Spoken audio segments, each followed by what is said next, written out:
आज की कहानी है एक लड़की का बदला। इंस्पेक्टर को पछताना पड़ा। सुबह के 8 बजे थे। रामगढ़ कस्बा हमेशा की तरह चहल पहल से भरा हुआ था। सड़क पर बच्चे स्कूल यूनिफॉर्म में भागते भागते अपनी बस पकड़ने की कोशिश कर रहे थे।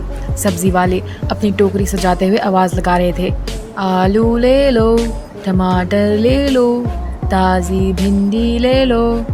छोटी छत पर दुकान खुली हुई थी। चाय की टपरी पर लोग अखबार पढ़ते हुए दिन की शुरुआत कर रहे थे। हर कोई अपने अपने काम में व्यस्त था। इन्हीं गलियों में से एक गली आती थी अवनी की। एक 20 साल की साधारण लड़की, कंधे पर बैग, हाथ में किताबें और आंखों में सपने। उसका सपना था आईएएस बनना और समाज के लिए कुछ बड़ा करना। लेकिन वो सिर्फ सपनों में खोई हुई लड़की नहीं थी, वो साहसी थी। उसके सबसे बड़ी ताकत थी उसकी सोच बदलने का साहस। अवनी साइकिल से कॉलेज जा रही थी, तभी सड़क के मोड़ पर उसने देखा 4-5 लड़के एक गरीब रिक्शा वाले को रोककर पैसे मांग रहे थे।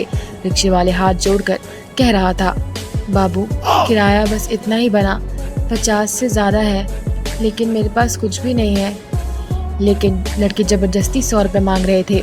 रिक्शा वाला रोने लगा। अवनी ने ब्रेक मारी, साइकिल रोकी और सीधा उन लड़कों की तरफ बढ़ी। एक आवाज गुस्से से गूंज उठी, ओए क्या कर रहे हो? मेहनत कश गरीब आदमी की पिटाई कर रहे हो, कमाई लूट रहे हो, शर्म नहीं आती? लड़के एक पल के लिए चौंक गए। फिर उन्होंने एक बोला, अरे देखो हीरोइन बनकर आई है। दूसरा बोला, चल बहन जी आप अपने रास्ते जाओ, ये हमारे रिक्शा वाले के बीच का मामला है।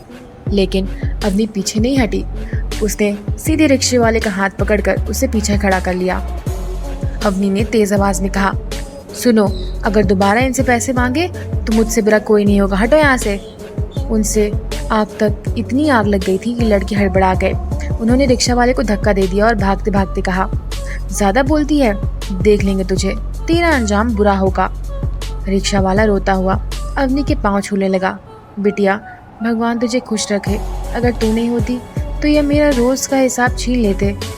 अवनी ने उसके कंधे पर हाथ रखा और मुस्कुराकर बोली, डरना मत काका, जब तक हम जैसे लोग हैं तुम्हें कोई हक नहीं छीन सकता तुम्हारा। लेकिन अवनी को यह नहीं पता था कि उसकी एक बहादुरी ने एक तूफान खड़ा कर दिया है, क्योंकि जिन लड़कों को ने उसने रोका था उनमें से एक इंस्पेक्टर राघव का भतीजा था। और इंस्पेक्टर राघव नाम ही पूरे गांव के लोग कांप जाते थे। रामगढ़ थाना का दरवाजा खुलता है। भीतर इंस्पेक्टर राघव अपनी बड़ी सी कुर्सी पर टैंक फैलाकर बैठा हुआ है। उसका भतीजा दौड़ता हुआ आया, चाचा आज कॉलेज के बाहर एक लड़की ने मेरी बेइज्जती कर दी। राघव की आंखों में खून उतर आता है। क्या एक लड़की और तुझे? भतीजे ने सिर झुकाकर कहा, नाम है उसका अवनी। राघव की हंसी गूंजती है। अब वो सिखाएगी कि इंस्पेक्टर राघव से टकराने का अंजाम क्या होता है। अगले दिन कॉलेज से लौटते वक्त अवनी का रास्ता रोक लिया जाता है। राघव खुद सामने खड़ा है। राघव कड़क आवाज में कहता है, बहुत बहादुर बन रही है, याद रख इस शहर का कानून मैं हूँ। अवनी डर के बजाय दृढ़ नजर से देखती है, नहीं इंस्पेक्टर, कानून किताबों में लिखा है, तुम सिर्फ वर्दी पहने हो, भगवान नहीं। राघव तमतमाया। उसने धमकी दी, तेरे परिवार की खुशियाँ छीन लूंगा, तेरे बाप की नौकरी जाएगी, तेरी माँ रोएगी और तू खुद जेल में सड़ेगी। अवनी चुपचाप खड़ी रही, लेकिन उसकी आंखों में डर नहीं था, सिर्फ आग थी। अब राघव ने अपना खेल शुरू किया। अवनी के पापा जो रेलवे में क्लर्क थे, उन्होंने उस पर झूठा भ्रष्टाचार का केस, सस्पेंशन की धमकी दी। मोहल्ले में अफवाह फैला दी कि अवनी गुंडों से मिली हुई है। पड़ोसी उसे दूर रहने लगे। माँ रोज रोने लगी। एक रात पिता ने कहा, बेटी हम छोटे लोग हैं, बड़े लोगों से मत टकरा।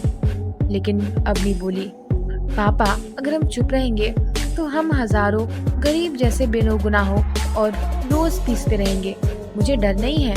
उसकी माँ ने आंसू पोंछते हुए कहा, बेटा तेरा हौसले पर हमें गर्व है, लेकिन संभल कर चलना।